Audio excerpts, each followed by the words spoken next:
Welcome to Signs of Life, exploring survival of consciousness. Brought to you by Forever Family Foundation. On the web at foreverfamilyfoundation.org. I call your name. The echo is haunting. The echo is always the same. I call your name. The echo is haunting. An echo can never be changed. So I call your name.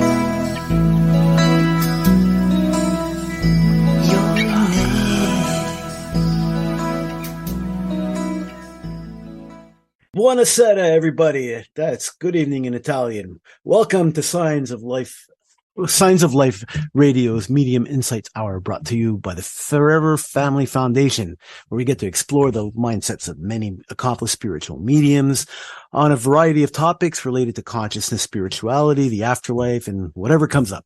I'm Roman Karpishka. I am glad to be back after a 3-month hiatus. 2 months ago, I was in Italy. That's why I started the show with Buonasera or Buenas noches. And our medium tonight, Dusten Lyvers, just told me that he was in Italy. So talk about happenstance. Anyways, in addition to being the youngest certified medium with the Forever Family Foundation, Dusten is also a certified Reiki master, uses healing energy in his spiritual and therapy sessions. He's also a licensed counselor in the state of Michigan. He has a master's degree in education, as well as master's in spirituality, culture, and health. And he's also studied at the prestigious Arthur Findlay College in England. In his private practice, he offers psychic readings, group mediumship sessions, spiritual counseling. He also teaches workshops in mediumship development and intuitive development. He does everything, this guy.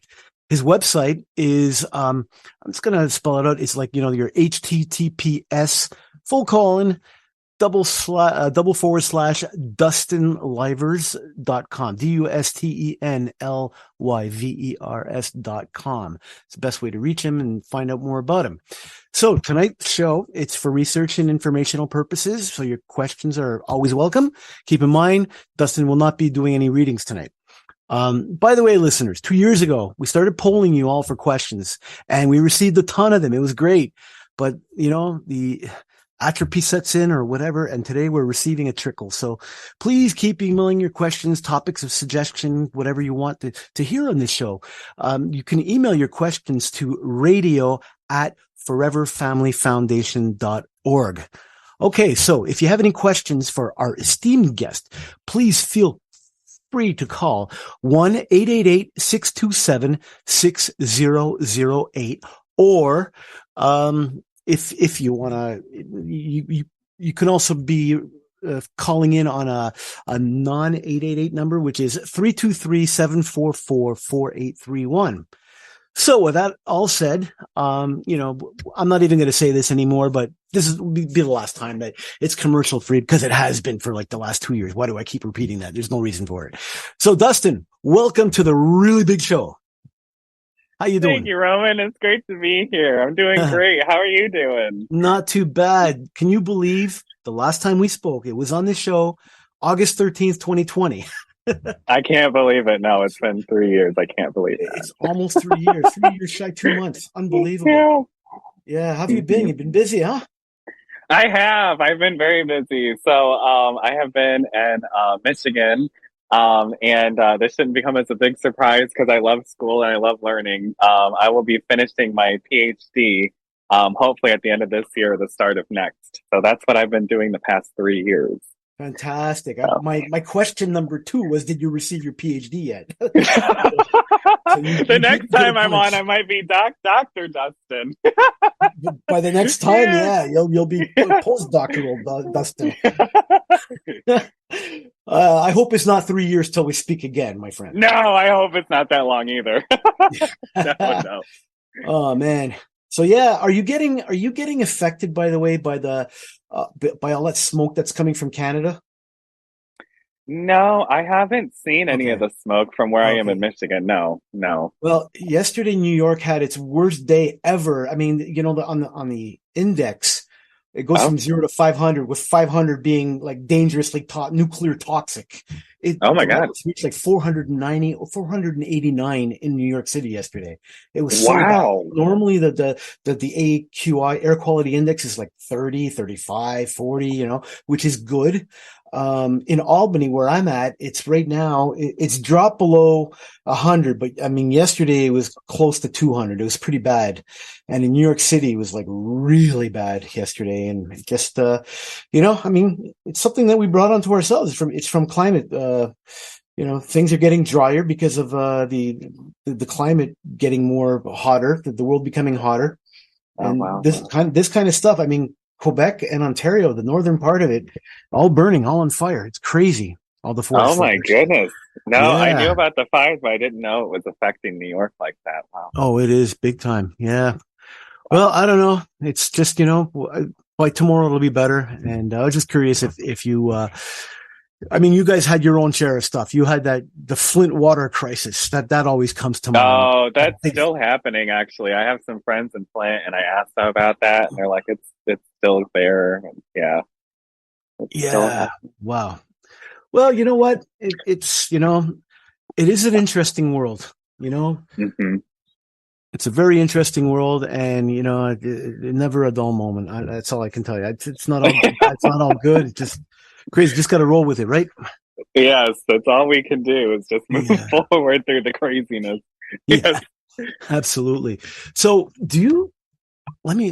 I got to just fix something on my screen because I can't see if any callers are calling in. Give me 1 second. I just got to get to the chat, get my chat box open. All right, now I can see it. Okay, so if anybody calls in, I wouldn't have been able to tell. Yeah. So that's problem rectified. No problem. So in the last 3 years, have you noticed any thing different in the world of spirituality? Are you getting, did you learn anything new? I don't know. I know it's a very broad question, but I like to start. No one's ever asked me that in the past 3 years. Have you learned anything new? Exactly. I mean, geez, what have you learned? I've learned quite a bit. Yeah. So, Wow. Most of my work, in counseling, I work a lot in the realm of people's spirituality, and religion. And also I work a lot with religious trauma, and spiritual abuse. So I'm always learning about world religions and also how it impacts us emotionally, mentally, physically, the lasting impact, that someone's spiritual journey, especially one who's been wounded. And a lot of spiritual seekers, a lot of spiritual people have been wounded by religion, specifically, Abrahamic, Christianity, in particular, at least in this country. And so I'm always researching that stuff all the time. And in my own personal development, I practice meditation. I talk with my own spirit guides. I always tend to turn inward, anytime that I'm, searching for big, meaningful answers or guidance in my own life. Now, how many spirit guides do you have that you know of? I mean, I don't know if the number really matters. Can you list them all? I mean, how many? So there's that many? Wow. That's cool. I mean, well, I personally believe we have different guides for different things. So for me personally, I know of three in particular. And they come forward at different points or in different, specifically different work that I'm doing. I can feel them in the work when I'm engaging in meaningful work that's not only changing other people, but also changing me. Because a lot of the work that I engage in, it not only changes others, but it also changes myself when I engage in the practice. Well, I'm sure you have many revelations that you can tell, especially from, I mean, it's a very interesting topic. You probably have clients that are, have been hurt by some kind of religion, not to mention any, and you have to set them on the path to healing, basically, right? Mm-hmm. From that. Absolutely. Yeah. Okay. And do you find that it's the ones that are like taking it like to the extreme, like the extreme religious zealots, like, taking, for example, the Bible, like word for word or whatever, they're reading the Quran or, the Old Testament, doesn't matter. Is it because of that? Because they're too religious, or what usually affects them? So that's difficult to say very in a short, succinct way.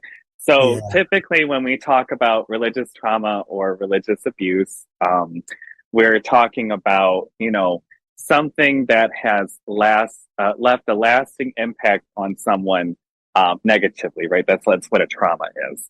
So when we talk about religion or spiritual abuse, we're talking about something that has happened from a religious upbringing, or the way that they were culturally raised in their religious upbringing, either at home or in a church environment or religious environment of some kind, that has left a negative impact. So, for instance, a lot of my clients are LGBT plus. So a lot of my LGBT plus clients have been told that they're going to hell, or they're never going to, meet God because they're gay or lesbian or trans. Their parents have tried to change them. That's ridiculous. So a lot, that's what that would be one example. Okay, that's a good example. Yeah. That clears up a lot, because it's just I think that the world is becoming more woke. And a lot of people don't like wokeism. I'm okay with it, because I think everybody should be treated equal, and I think you are what you are. It's not like you chose to be straight or you chose to be gay. You are what you are. Simple as that. Yeah, that's what the research says. Yes, nobody chooses these. You're just born. Yes, I wish people listen to that. Yeah. Look, I mean, I'm hopelessly heterosexual. Okay, I've got a wife, kid, whatever, which is fine, And okay, I just picture myself trying to be converted into not being a heterosexual. There is no way. It's impossible. How can you take somebody from the other side and do the same thing? It's exactly the same thing. You know what I mean? Yeah.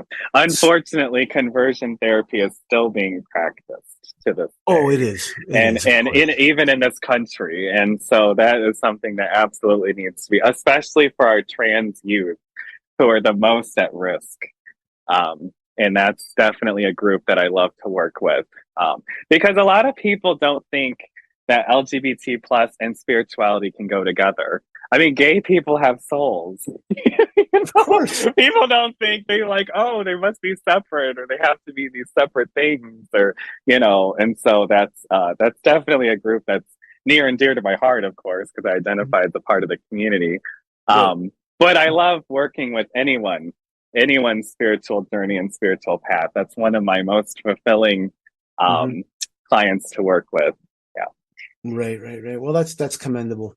So let's remind our listeners, how did you discover your gift? I love how you asked that. It's such an open question. So I started, there were signs when I was young. So I've talked about this in other interviews I've done. So when I was about 5 or 6, I would see shadows at night. And I was aware of spirit. And my childhood was very challenging. I didn't have a great childhood growing up. My parents, they did the best they could, but they didn't know how to be parents. And I have a lot of generational trauma in my own family on both sides. So being raised by parents with challenges, is very challenging. So when spirit would communicate to me, at nighttime, it was very scary, right? Because I was in bed and I was like, oh my gosh, they're around. But during the day, it was actually very comforting. So it actually would change, how spirit would approach me when I was a child. Sometimes it was scary and sometimes it was comforting. And I didn't have a word for psychic or mediumship until I actually started watching Pokemon. Pokemon. So yes, Pokemon. So when I was about 6, 7 years old. Let's see, I'm 30 now, so I'm dating myself. So Pokemon was around. Let's see, the dates match up. So I was watching, and there are psychic and ghost type Pokemon, and they actually talk. One of the gym leaders is a psychic gym leader, and they actually do the stereotypical psychic exercises where they're like looking at cards and trying to and they're using telekinesis and those kinds of things. So I had a word for it, and that was like the first time I ever knew what it was or was introduced. And I can remember being on a school bus next to this other boy, and we were talking about it, and we were trying to guess the numbers in each other's heads. So we were like guessing, like, what are you thinking of? Or what do you what number are you thinking? And I think I was actually kind of good at it. Wow. And so I went home and I told my dad, and I was like, Dad, I'm psychic. And he did not believe me. I was like, no, I swear. But yeah, so that was the first time I had a word for it. And now I didn't actually start getting into it until I was 15. So when I was 15, my Aunt Candace's best friend, Susie Holshoe, she owned a yoga studio in Elkhart, Indiana called the Flower of Life Center. And I would actually go there, and I was practicing intuitive Reiki with her clients when I was 15. So I was already, getting introduced to that world of spirituality and, working with Reiki. And then I started doing readings when I was about 17, 18. And then I didn't know I was a medium until I was 19. And that was when I met Don, who was my mentor. Who? And Don Rons. Yeah, he's a medium. He's studied abroad at the Arthur Findlay College, I think upwards of 30 times. He's been there. And so John, I found John, and he took me under his wing, and then that's history. Then I took the test for the Forever Family Foundation when I was 20, and I got in at 21. And it was quite a shock, for a 21-year-old to pass the FFF certification.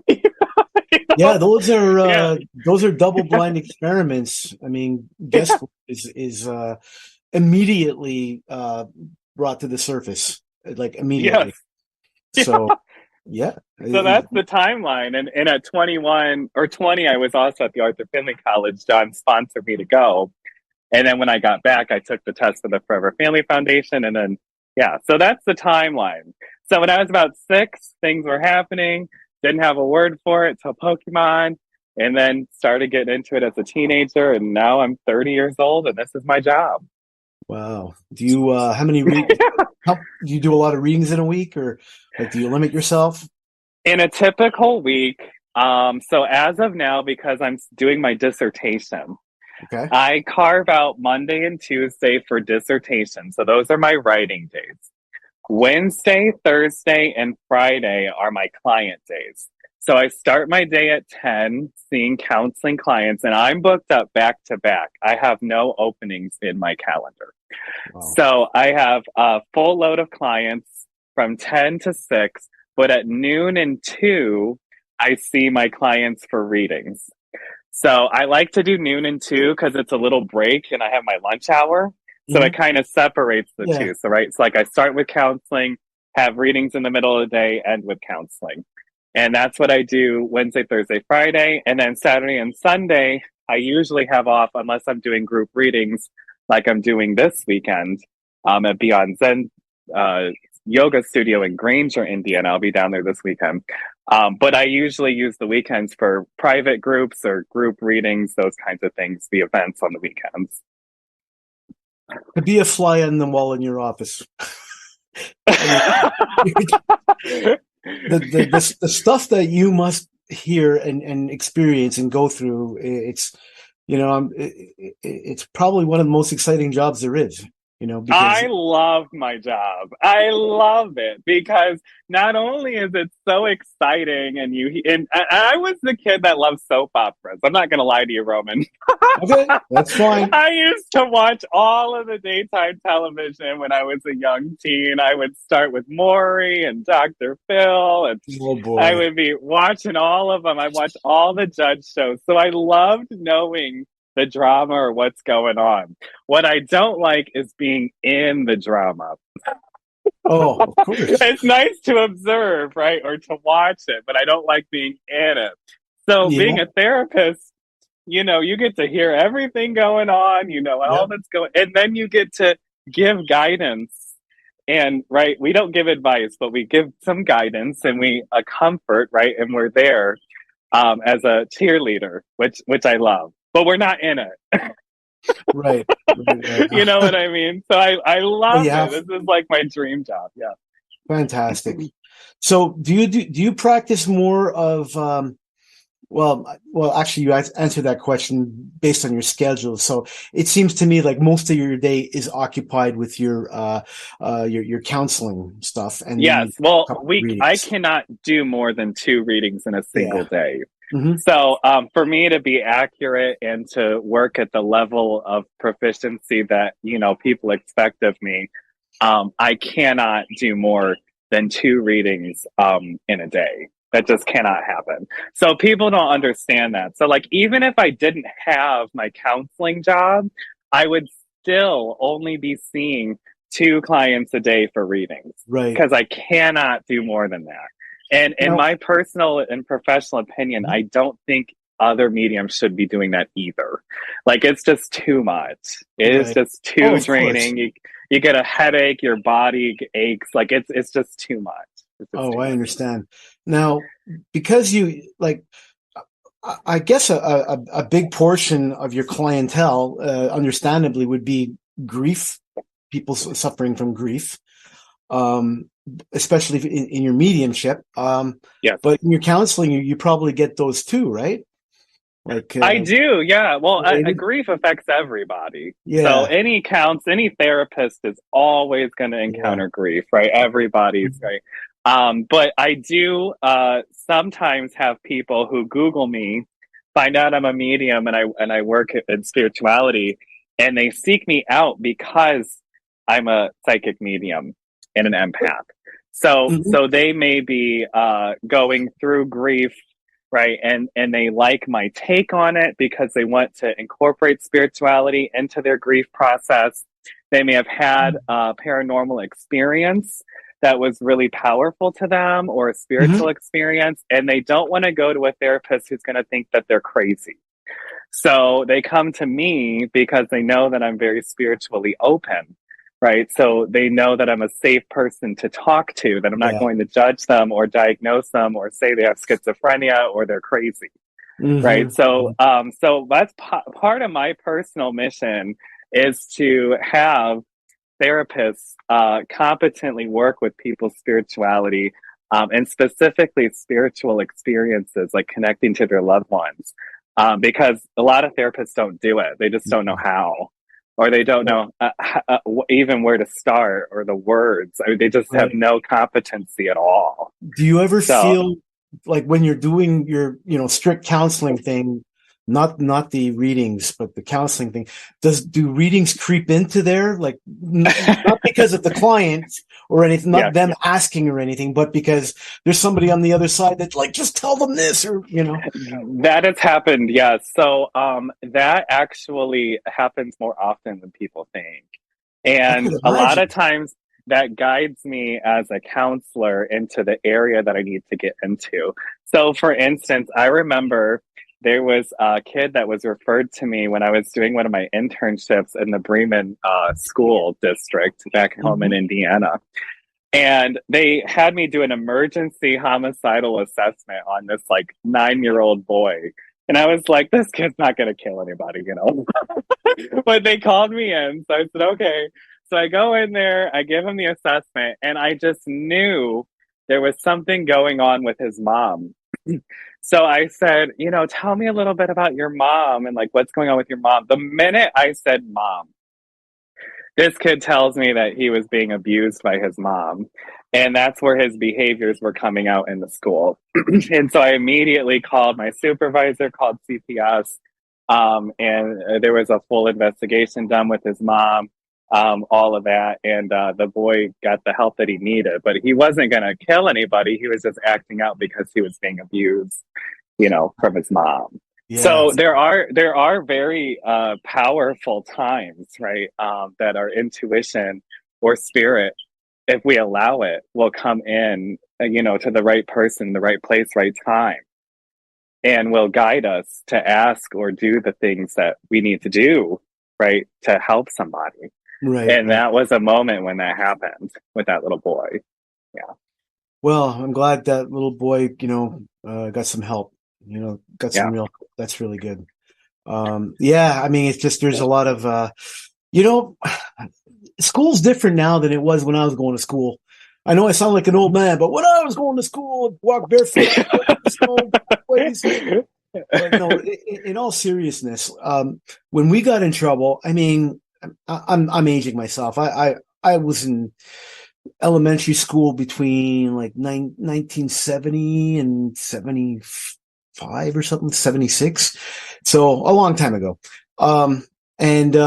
You got in trouble, you went to the principal's office and, they had corporal punishment where they slapped your hand, and it's over it. You're done. Your parents get a note, then you get it really, from your parents when you get back because of the embarrassment that caused.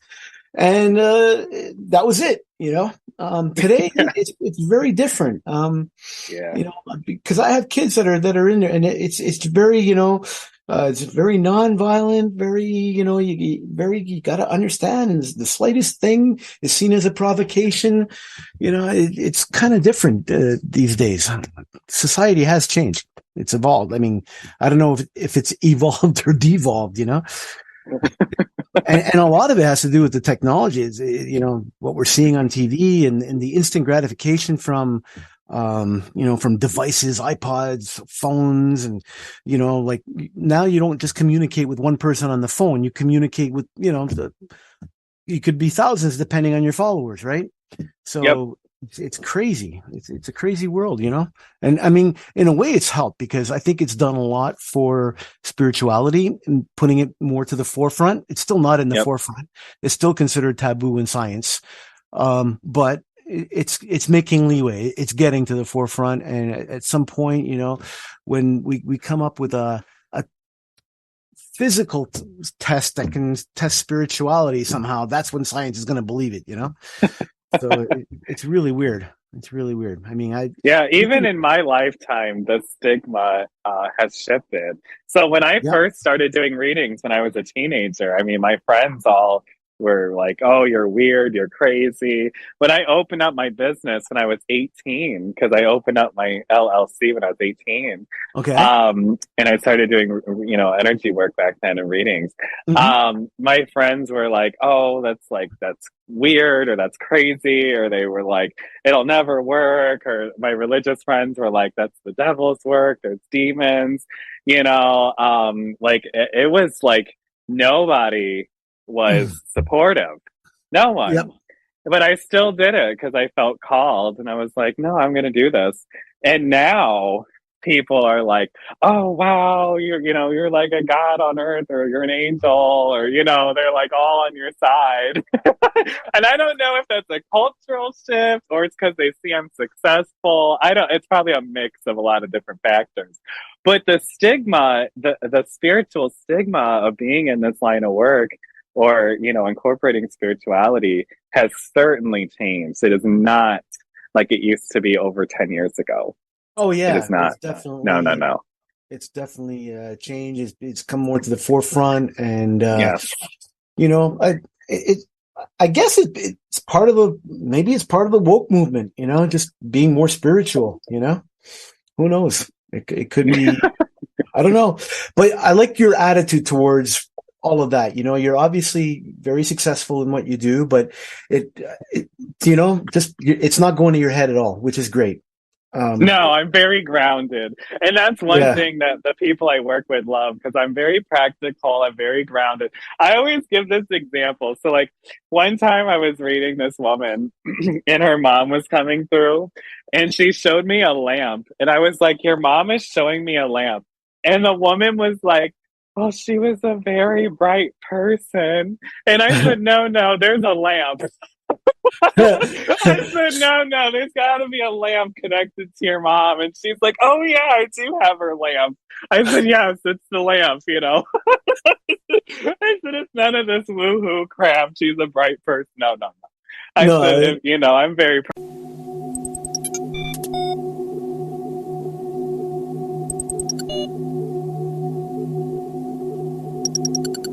You know, everybody has their own thing.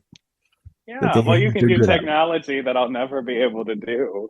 I'm so bad with technology. It's embarrassing. I feel like an old man when I'm like I don't know any of this stuff. People think I do because I'm young, but I'm like, no.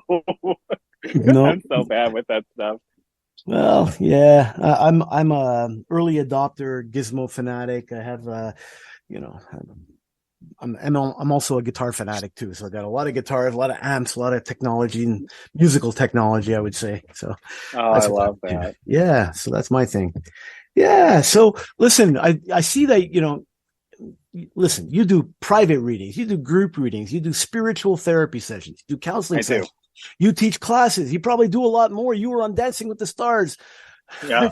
I supervise. I've done research. I've been published. Yeah. Wow. Fantastic. So what if you had to pick a favorite thing to what's your favorite way to serve others? Oh no. I know. People ask me this and I'm like, I don't know how to answer it. Because if people would write in their questions, you wouldn't be getting these silly questions from me. I'm going to be honest with you. This is what I usually tell people. I am somebody who likes to do a bunch of different things. I get bored when I do mundane, repetitive tasks. So, like, if I were to just counsel all day long, or if I were to just do research all day long, or just teach all day long, in and out every day, I would get so burnt out. Mm-hmm. I know myself enough to know that I'm someone who needs a lot of stimulation, a lot of new things. And that is just not going to do it for me. So that's part of the reason why I'm intentional about doing a lot of different things, having my hand in a lot of different pots, knowing a lot of different people, and exploring all the different sides of myself, because that is really just who I am. I am not someone who's just going to be like the best at one thing. Like I like to do a lot of different things, and that is what keeps my battery going. So I cannot just stick with one. That's just not me. I cannot be the guy in an office 9 to 5 doing the same thing every day. That's just not me. Right. No, I can't do it. And you're not. You're getting, every day is a different adventure for you. So again, I would love to be the fly on the wall in your office, just to see what's going on. No idea what's going to happen. I'm going to be just totally honest with you. Yep. I mean, people call me and they're like, Dusten, I don't know what I need, but like, let me tell you. And they'll tell me what's going on. And then I can usually tell what they are looking for. The only time I don't do that is when somebody wants a reading, because I don't like to know anything ahead of time for readings. So if someone gives me too much info ahead of time, I just refer them back to the Forever Family Foundation or to somebody else. But if it's on the other realms, right, like spiritual therapy, counseling, or teaching, right, mentorship, whatever, then I can usually weed out kind of what they're looking for, what might be helpful for them. Oh, okay. Yeah, but they usually, that's how it works. You brought up a really good point, because, I've been to really bad mediums that, like, they tell me, bring a picture of your deceased loved one. Oh, no. That's kind of stupid. Oh, no. Oh, yeah. Okay. I see a 5-year-old boy. Yeah. Okay. Yeah. Well, it's because you're looking at the picture of my son. It's, where's the talent in that? Where's the, it's crazy. If someone tells me a bunch of stuff, so people still, like, even on my website everywhere, it says, don't give me a lot of information. Don't tell me stuff. Yeah. Like, it's just in all my videos, it's out there. People still send me extensive emails outlining who they want to talk to, all of the stuff about their life. And when I get that email, they hate me because my reply is, I can no longer work with you. Oh, geez. And I Yeah. have to send them out, and I say, you need to go to somebody else and don't send them all this stuff. I'm so sorry. That's Right. literally what I say. And I none of them ever respond. I never get a single response when I send that. But why would they even send that? Because you Yeah. want it. You don't want what ifs. I mean, when I go and see a medium, I give them a fake name. I give them a fake phone number. Like I'll call from a conference room, like where I work or whatever, where there's thousands of people, so it Okay. can't be traced back to me. And I tell them I'll pay you in cash. I'm not giving you credit card information. Wow. Just so you can't Google my name and find out things about me. Yeah, That I way, don't got time for that anyway. People think I Google. I'm like, who's got time for? I don't. I'm starting my day in the morning, and I don't end till 6. There's no Googling. Even scarier than Google now, my friend, is Chat GPT. I mean, Chat GPT can write a complete reading for you, and you can just read it off. Oh wow, it's crazy what artificial intelligence is doing these days. It's very, very scary. Skynet is coming for those Terminator fans. Oh my, yeah. Humans are. We can become extinct because computers are going to be self-aware and they're going to realize that we're dangerous for them. So for them to self-preserve, it's the Terminator. Yeah. But I digress. That's completely off topic. Yeah. But to go back to what you were saying about, what job do you like the most or which ones were fulfilling? That's really how I live my whole life, is by doing different things. People, I have hobbies. I like to dance and, I'll travel, but I usually will do different things in the dancing or the traveling. Like, for instance, I travel to different countries every time I travel. So I don't go to the same place. I need new things. I like to do new stuff. So I'm learning new dances, which dance is actually, I don't know if you knew this, Roman, dance is the universal language. Dance, So the universal language is dance. So when I travel, I'm dancing, and I usually dance with random people. Why not? People I just meet at bars or people I meet out and about. And yeah, that's how, one of the ways I connect with people. And but yeah, that is just like me. Like, I need new stuff, new things. That's what I'm all about. You know what's really funny? Both you and I just came back from Italy. I was there 2 months ago, and you were there. You just got back a week ago. Yes. Yeah. And this was my probably my 4th time in Italy. I just love that country. Oh wow! The 3rd time I was in Italy was 20 years ago with my wife. We had just gotten married, and I remember we were in Venice on one night. We were in St. Mark's Square. I paid the piano man to play that Elvis, the Elvis song, "Wise Men Say Only Fools Rush In." That "Falling in Love with You" song, that famous song by Elvis. So he played it. We danced in the square. We got back. We're there with our kids eating lunch in that same square. The orchestra starts playing the same damn song right there. So I got a video of me and we had to get up and dance in the middle of the square. Right? 20 years later. That's beautiful. That is wonderful. But I mean, talk about, coincidence, like, out of all the songs in the world, they play that one as soon as we show up. Obviously different artists or whatever. So there's something, something unexplainable happening there, because it's serendipitous. Yeah. Serendipitous. Yeah, absolutely. Synchronicities. Yeah. Special. Yep. Yeah. Absolutely.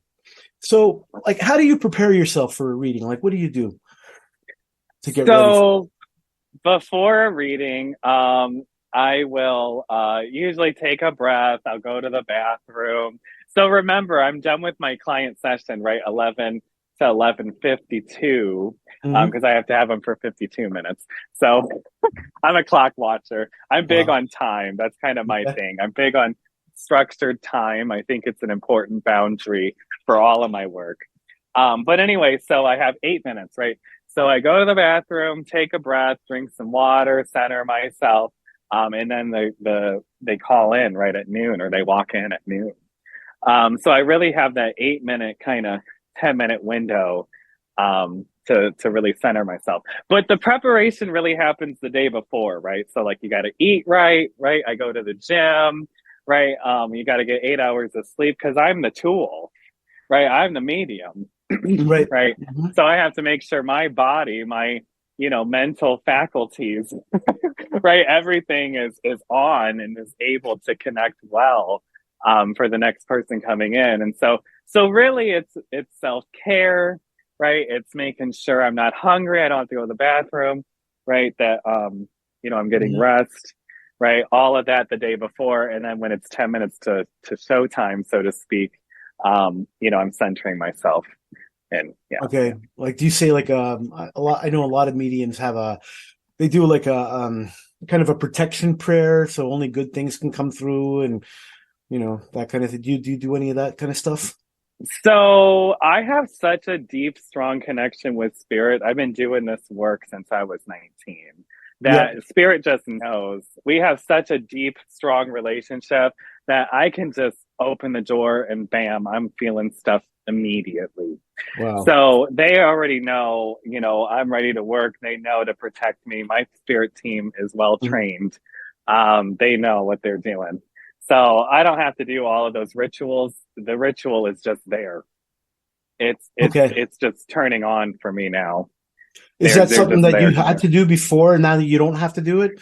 Did you develop that? Yeah, well, yeah. Because I developed my relationship with my spirit people over time. Okay. Yeah. Yeah. Oh, that's interesting. That's interesting. So, I think that I don't know. What like, how do you exactly receive your messages from the spirit world? Like, do you get visions? Are you clairvoyant or clairaudient? I am extremely clairsentient. So I feel so deeply that not only can I feel sensations of how somebody dies or feelings that they have for people, but I can actually feel the worldview of the spirit. So I can actually feel how they viewed their life, their everything that was meaningful to them. Oh, okay. I can actually feel what we call an overshadowing. So the spirit actually will like sit into me. And sometimes I don't even know I'm doing it, but my body will actually do mannerisms that the spirit used to do. So for instance, I may stand a certain way that the spirit used to stand, or I may touch my hair in a way that spirit used to touch their hair. I mean, I can feel so deeply that it's like they just come into me. Wow. And so, and it can be very scary, I'm right? sure. Because it's such a deep, intimate, strong, feeling. Right. And then, of course, I can see things, hear things. I also have a very special talent, which is called objective clairaudience. So I can actually hear the spirit sometimes in their own voice. So I can sometimes describe the spirit's voice to my clients and say, or if they spoke in another language, I can sometimes hear the language. And so I'll know that it's something that's a different language, or I can sometimes even hear the words that they used to use. So sometimes when I say words, clients will be like, they used to say that. Like that was a word they always said, or that was a phrase they always said, like, cause I can hear it.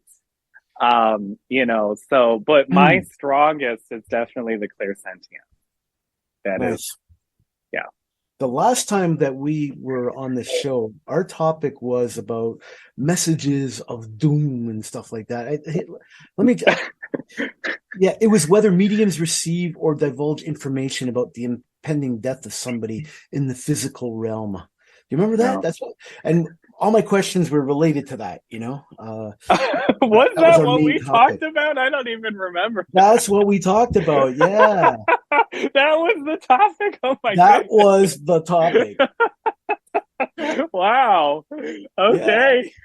That was, I mean, that was the topic I was given. So we used to stick to the topic and that was it, So now we kind of go all over the place, which I like this format a lot better because you never know what's going to happen, Yeah, yeah. More like a normal conversation, even though last time we talked about that a lot, but we still had a good time.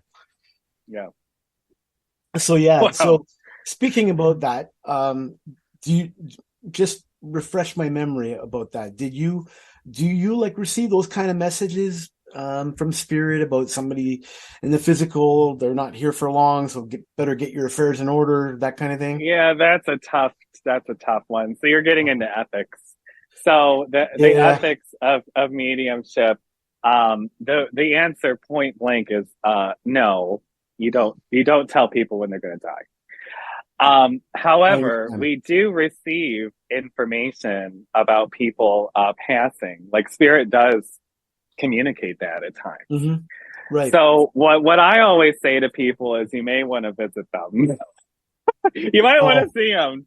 You may want to go see them. If you can do it, or whatever. But I never tell people, when they're gonna.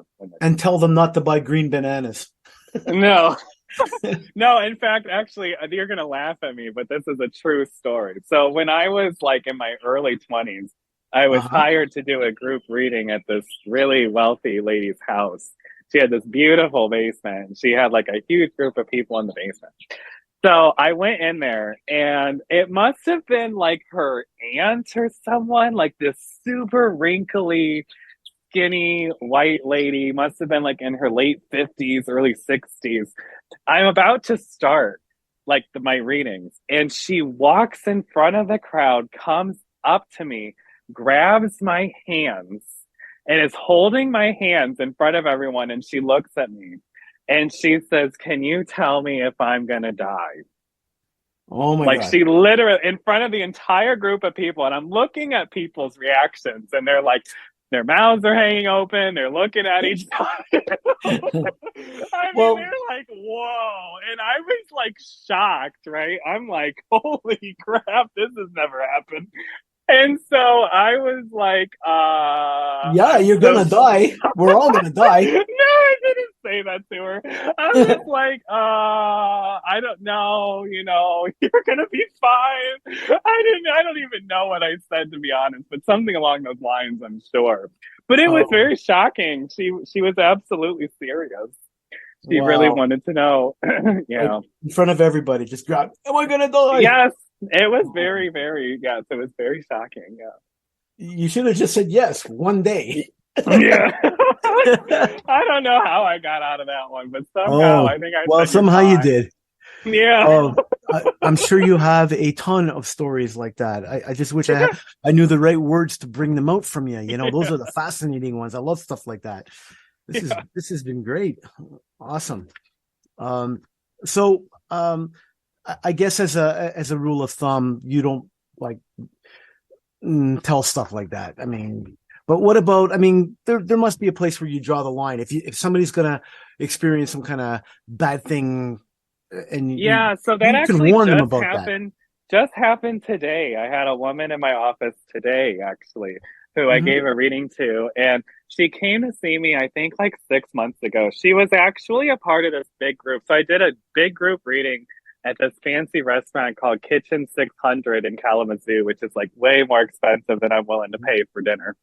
But I was hired by a woman who ran a spa, and she had all of her women, all the spa ladies there, all of the beauticians and everyone, like this beautiful, gorgeous young women that like my friends would be killing me. They're like, why didn't you invite me? Oh, okay. All my straight man friends are looking for girlfriends. But anyway, so I had a great time with these women. So one of them came to see me like six months ago, and she came to see me again just today. Like this was the second time. When she came to see me today at the end of the reading, it happened today. I said, there's something going on with your eyes and your ears. And I was like, I think it was her grandma was telling me something with her eyes and her ears. Well, she said her grandma brought this up last time. And so she went to the doctor because she was getting headaches. Yep. And she said they did an MRI on her and they found a cyst right between her eyes, like the size of like a gumball. And Wow. I said, "Oh my God." And she her grandma said she's gonna learn to live with it, which I thought was interesting. I said, "I don't know what that means." She said, "Well, the doctors will not operate on her because it's in a very high risk zone right next to her brain, and it's not causing her any immediate harm. It's a cyst. It's not cancerous. It's benign." So she said, "I'm Good. gonna be living with it." Okay. I said, "Wow, well, your grandma says you're gonna be fine." I Maybe it's her was third like, eye. Maybe it's her spiritual eye or whatever, you know? no, it's a real cyst. He got it on the MRI and everything. I Wow. couldn't believe it. Like that kind of stuff is not the first time that that's come through before. Like I have done medical intuition for people, and Right. yeah, like that was. But to hear it from someone, just today. So yeah, spirit will deliver what we may think is bad news, but really it's for preparation or for warning or to make some kind of Yeah. change. Yeah. And I guess if For it's to warn somebody, I mean, go ahead, right? Warn somebody. yeah, Why yeah, not? or Why to wouldn't let you? them know. Yeah, they're going to keep an eye on that now for the rest of her life, I'm sure. Yeah, Yeah. absolutely. So you touched on your future project. What are you thinking of doing after you finish get your doctorates and have all this time on your hands? So you're probably gonna laugh at me, but I would love to get on a bigger platform, and I would love to be like the Dr. Mike for mental health and spirituality and mediumship. So I would love to be able to give people like advice and how to live a life of wellness and incorporate spirituality and also how to incorporate spirit into their lives. That would be a wonderful career, and I would love to Hmm. do that. Wow. So that's really I think where I'm going to be heading. I'm going to redo all my socials and my websites and stuff, and finally Gonna get move out on of TikTok. Michigan? Huh? Gonna move to California? I probably move somewhere a little nicer. Maybe I'll find a husband one day. That'd be nice. But Sure. yeah, like it'd be nice to spread my wings a little bit more because I have been very confined in Indiana and Michigan. I know that if I were to move to a bigger city, there would be way more opportunity for me, especially with my skill set and everything.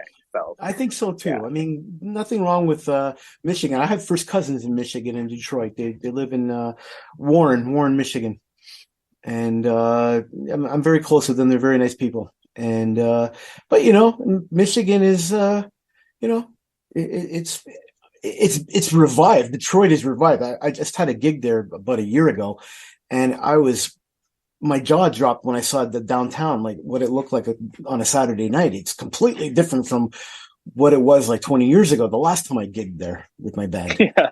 And they've made a lot of cleanups. They got that monorail going and everything. It's really nice. Yeah. So, Well, a lot of people do. They fly up here, right? They're snowbirds. yeah. So they live in Yeah. Michigan and Florida and they fly between the two. Oh, yeah. Yeah. And it's nice. You got the Great Lakes, the dunes, you got Hmm. stuff out No, here. it's Yeah. beautiful. Beautiful. Well, you know what? This hour has just flown by, hasn't it? Yeah. I'm telling you. It has. It's two old buddies having a chat. That's what it is. That's what I see it as. Absolutely. So, tell us about your bookings before we go and how people what's the best way to reach you? It's through your website, right? Yeah, so you can book an appointment with me on my website, which you mentioned earlier, Roman, www.dustenlyvers.com. I Mm-hmm. also have an Instagram, Facebook page. They all have links to my booking calendar too. I am booked Okay. up for a few weeks, Okay. but yeah, I have appointments. They do book up fast. I'm booked solid every week. Oh, So I'm sure you are. it's I just don't have any.